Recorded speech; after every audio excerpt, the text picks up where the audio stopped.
तो दोस्तों आगे का वीडियो में मैं आप लोगों को आवाज़ में नहीं दिखा सकता हूं क्योंकि आगे जो गाना बज गया था और वो गाना बज गया था भोजपुरी की हिट मशीन खेसारी लाल यादव का गाना जिसका नाम है दढ़िया बढ़िया लागेला।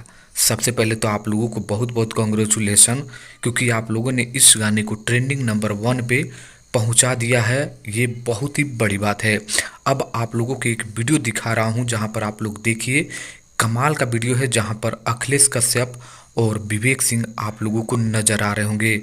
दोस्तों इस वीडियो भी दढ़िया बढ़िया लागेले पर ही रील बनाते हुए दोनों वायरल हो रहे हैं और ये दोनों खेसारी लाल यादव के मैनेजर और दढ़िया बढ़िया लागेला के गीतकार हैं।